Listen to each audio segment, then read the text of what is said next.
So I'm in the grocery store, I think 2 days ago, something like that. And I'm in the frozen food aisle, coming down through that area there. And the next aisle over, I hear this conversation happening as we're coming down through there. And I just couldn't believe my ears. And of course this is going on a lot, but I live in an area where there's a lot less evil than where some of you live. So some of you, this is probably normal, but for me it was quite shocking. And I overhear this woman trying to look like a man, but that's another issue. And she's talking about this boy she knows. I don't know if it was a relation or whatever. And she said that that around 9 o'clock in the evening, this boy's ready to go to bed. And if the adults and the other people in the house aren't ready to go to bed, that this child will start to cuss at them. He'll start cussing them out, swearing just a blue streak and whatever. And this woman telling the story, she thought this was just so funny and so cute. This boy, he'll just use every 4-letter word in the book and just cussing at people. Get to bed, and the whole thing. You say, how old was this boy? 3 years old. She thought it was funny. Real disgusting piece of garbage to think something like that. Oh, Brother Brian, you don't know where her heart's at. Oh, yes I do. If you can laugh about that, you're a very dark individual. A child of hell. To think it's funny for a 3-year-old child. Because you see, a 3-year-old child, they're not doing that of their own free will. They've been taught that way. That child has not been allowed to make a decision one way or the other. And, in the past, it would have been, hey, don't use that kind of language. Watch your tongue. Knew lost people that would actually wash their children's mouth out with soap because they'd use profanity. That's for adults. You don't talk that way. Now, it's funny. But it doesn't end there. And I don't know if this was part of the joke or if this was actually true. But she said that this poor boy, that their last name is Hole. And they named him Ash. Ash Hole. Like I said, I don't know if that was actually true or if she was just, furthering the joke there or whatever else. But if that's true, that they would actually name a child that, that's disgusting. And I thought about that and I thought, I'm going to make a video on that. And I'd like to ask the body of Christ to pray for that boy. To pray fervently for this boy named Ash.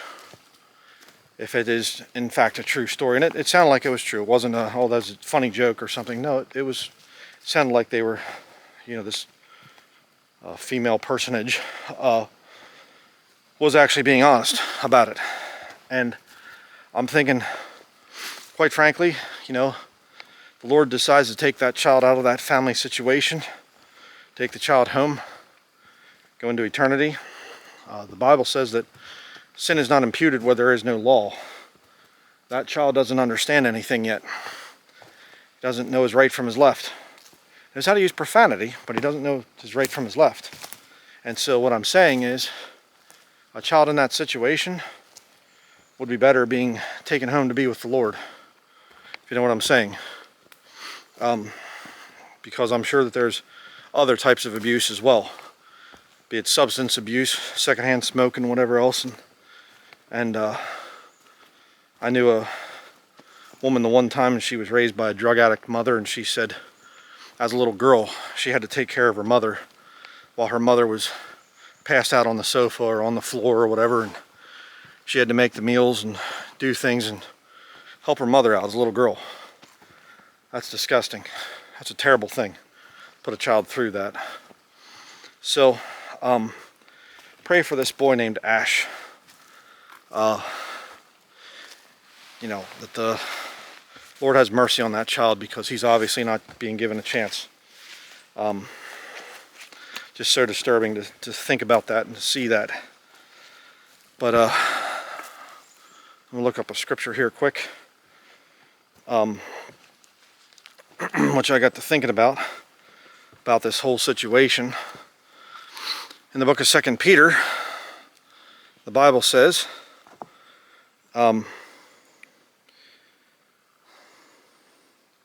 see, where should I start? I guess verse 4. 2 Peter chapter 2, verse 4. For if God spared not the angels that sinned, but cast them down to hell, and delivered them into chains of darkness to be reserved unto judgment, and spared not the old world, but saved Noah, the eighth person, a preacher of righteousness, bringing in the flood upon the world of the ungodly. You have to remember that Noah, in his time, he only got 8 people saved, including himself. 8 people saved. Most, modern hirelings would say that that's terrible. Only members of your own family. And he's called a preacher of righteousness. As in the days of Noah, so too shall be in the days before the coming of the Son of Man. Oh, you're not winning many people to the Lord, you personally. When's the last time you won a soul to the Lord? When was the last time Noah led one? Pretty wicked in his day, pretty wicked today too. So you can make false converts all day long, but truly saved people, that's a different story. There's a lot of very evil, very wicked people out there. But continuing with verse 6, 2 Peter chapter 2, verse 6. And turning the cities of Sodom and Gomorrah into ashes, condemned them with an overthrow, making them an ensample unto those that after should live ungodly. Sodom and Gomorrah were turned into ashes. God destroyed them. Why? Because they were destroying themselves. Did you ever think about that? What was Sodom and Gomorrah's sin? Self-destruction. So no, it was just their lifestyle. They had a different lifestyle. That lifestyle was destructive. You have men marrying men, pretty soon there's no children being born. Pretty soon that society ceases to exist. See, it's not that God hates people's sexual orientation or choices or whatever, and he's such a mean guy, he won't let them experiment and whatever. You're sterilizing yourself. Some kind of weird genocide type of a thing that you're doing to yourself if you're into sodomy. Think about that. God destroyed them before they could destroy themselves. And you need to think about that when you get into this sodomite stuff. 2 men together, 2 women together. It's a problem, scientifically. I mean, if you want to say I'm an evolutionist, okay, then you should be even more rabidly against sodomy. Because if you believe in evolution, that the strong survive, then sodomites won't survive. They can only survive through ideology. They cannot breed, they cannot have children. Think about it. I mean, if there's a tree out here, a tree species, that has to be planted by hand, and it's susceptible to disease, like sodomites. How long is that tree going to last out here? Growing with the native cedars and pines and spruces and firs, and then all the hardwoods, the maples and beech trees and whatever else. The tree won't survive. Okay? Same thing with sodomy. And evolutionists should agree completely with me on that.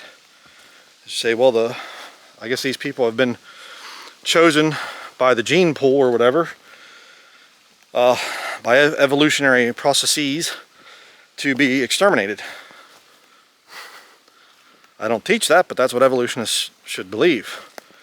But let's continue here in 2 Peter chapter 2, verse 7, the story of Sodom and Gomorrah.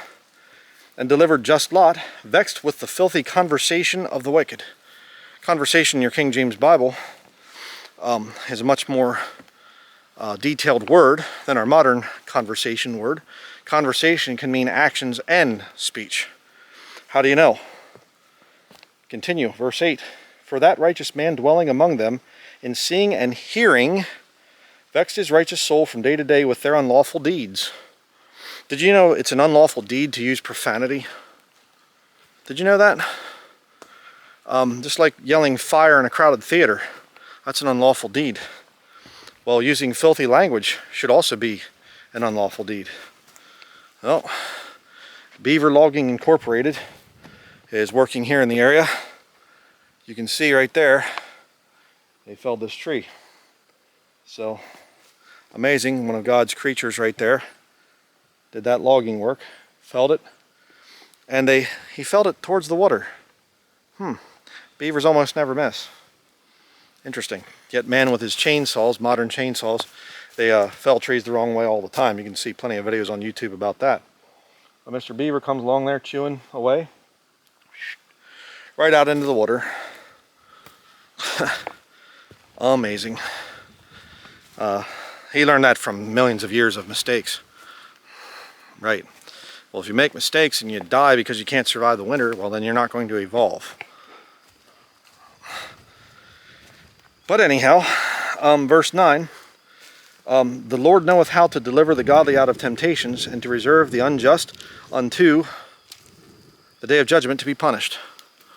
Had a brother, friend of the ministry, write me, and he said that his job is really getting to him, and there's just a bunch of filthy, profane people there, and they tell dirty jokes, and they're using the F word, and they're, I mean, real quality, intellectual type of thing to use, you know. I mean, it used to be that they didn't even use the F word in movies, but then it's been popularized by perverts like Joe Rogan and some of these other devils, and now you can just use it. Everybody uses it, you know. But this brother, he said, you know, what should I do? As a Christian, should I be there to witness to the lost, or should I just say, okay, I need to leave? Well, there's some things that are, you're to do things in moderation, right? Now, the Amish, they don't practice moderation and the issue of separation. And they say, we're just going to go off and we're going to intermarry within our own circles. And I don't mean, you know, within your ethnicity. I mean, they're intermarrying with, you know, between families and cousins and things. That's a problem. But, you know, and then they get into the thing, we're not going to use electric, kind of, you know, they do. They're hooked up to the grid, a lot of them. And it's all about money. Oh, I hear something. Sounds like it's probably a bush plane. See if I can get out here quick. Yeah, it's a bush plane. Look at this.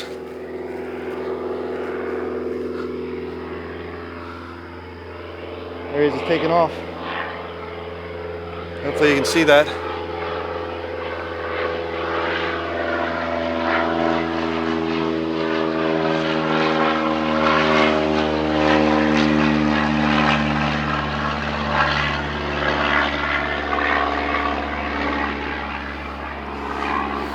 Don't know if I got that or not, but he just took off from the lake here.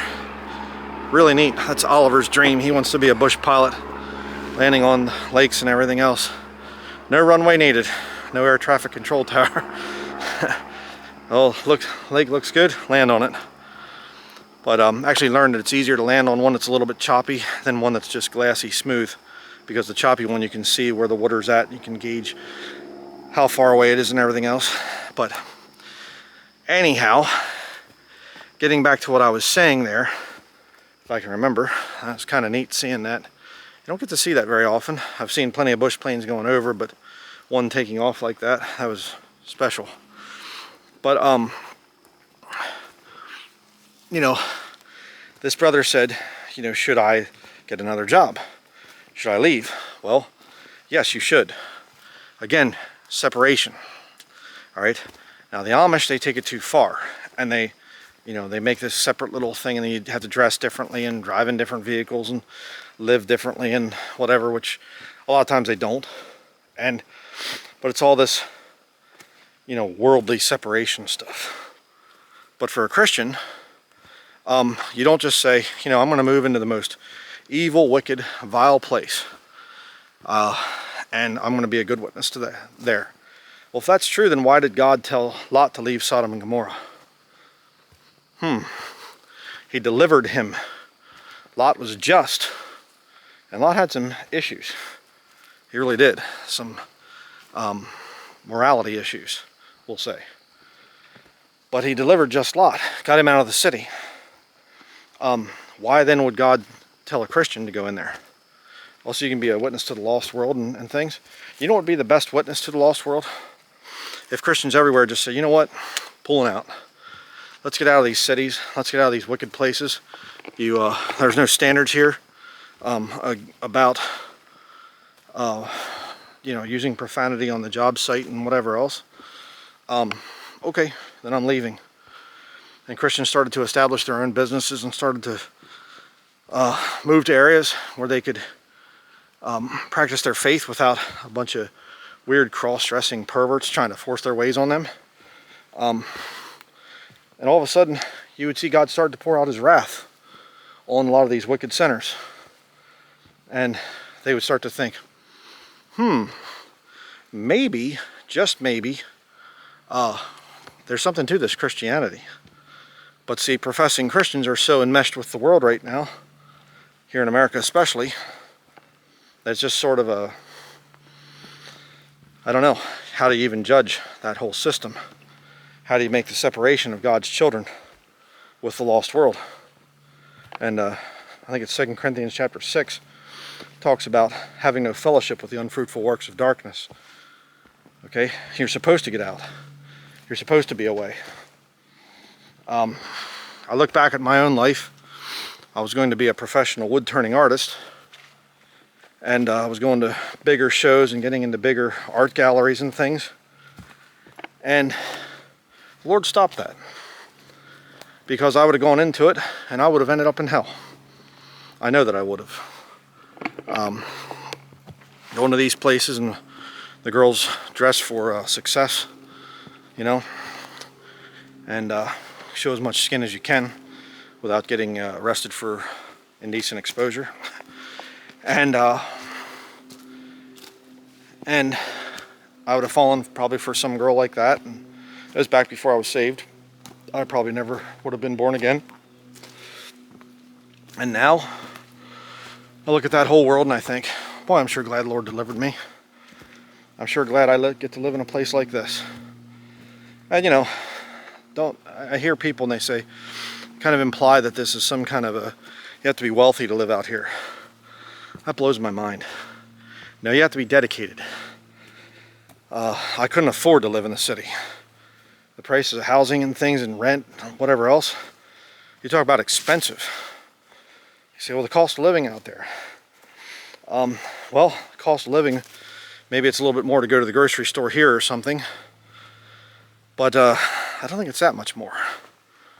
And, you get a decent vehicle and you drive sanely and whatever else, you can live very cheap. Not to mention the fact that there's a lot of things that you can do out of nature to grow your own food and forage for your own food. And go out to lakes and catch your own food.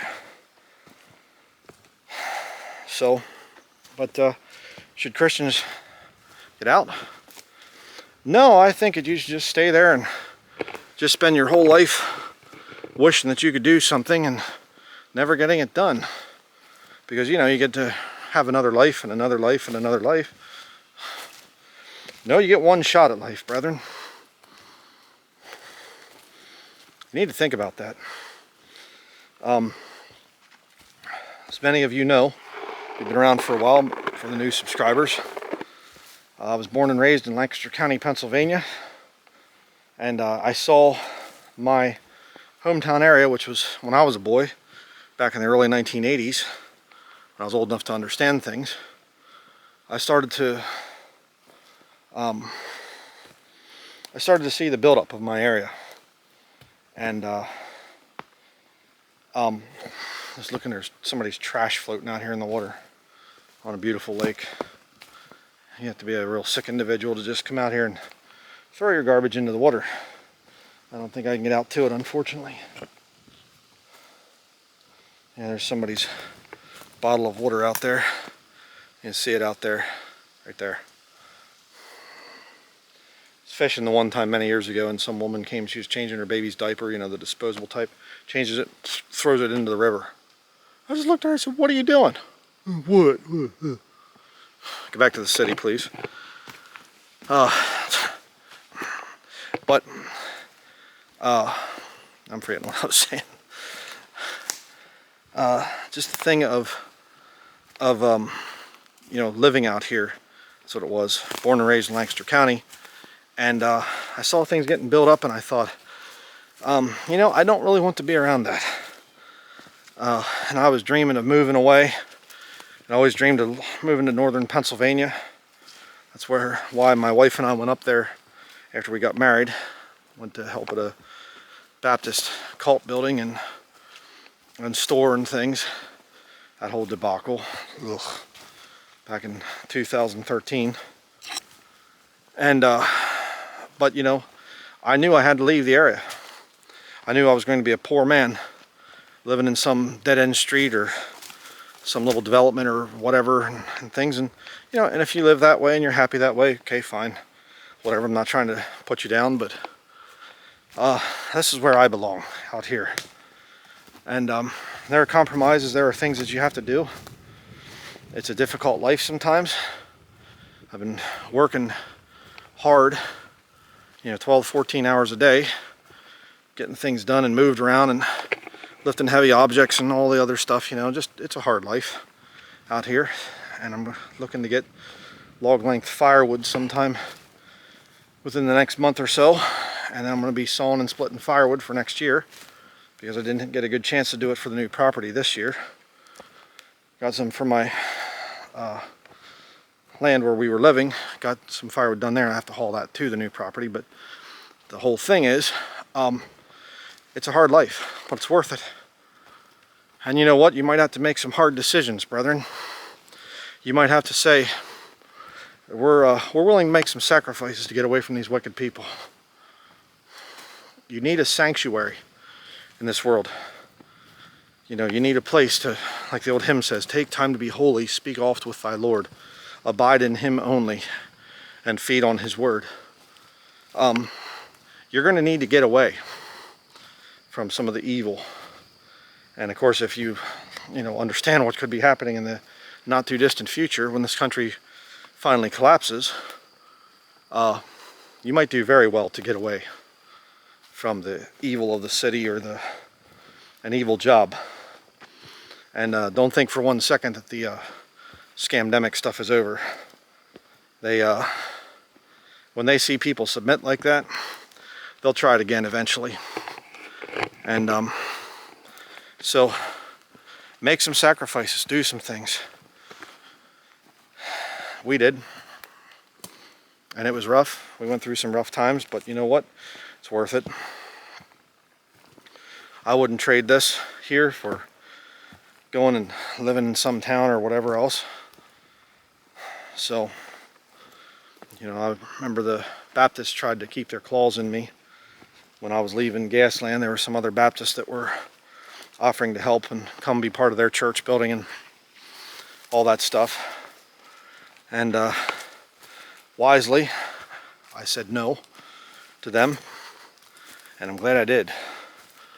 And you know, moving to northern Maine in January 2014, buying an old rundown house. Again, if you don't know the story, no heat at all. That's fun to do, you know. Washing dishes and scrubbing potatoes when it's 18 degrees in the kitchen, 18 degrees Fahrenheit. Hands are bright red, hurting like crazy. You say, would you do that again? Absolutely. Absolutely. So, have some adventures in life, brethren. Find a way to, you know, do something so that you can have great memories. So, that's going to be it. Might do one when I get up to the summit. But we did get internet. I have internet in my office. Still waiting on the house connection. This Pioneer broadband thing is going really long. I don't know what's happening there, but it's getting rather irritating.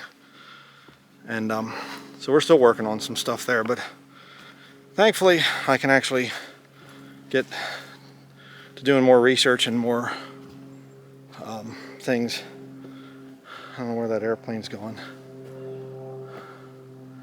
Can't see him.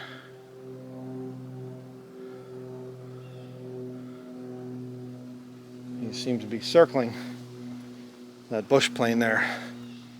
So I don't know if maybe he's just taking people out for a little joyride or something, or I don't know. Could be he picked up some people and he's flying them back to one of the wilderness camps in the Allagash, I don't know. But so hopefully you've enjoyed the video. This is getting tricky here. Getting to remember here how badly in shape I am right now. I need to do more hiking. So, but there's the trail behind me, and we're getting up towards the top, up towards the summit. That's where it gets really rough, but you have to keep your wits about you out here, kind of like you have to do with life. But it's worth it. Brethren, don't have regrets in life. This has been my dream to come to a place like this, and the Lord's helped me to fulfill that dream. He's blessed us abundantly out here.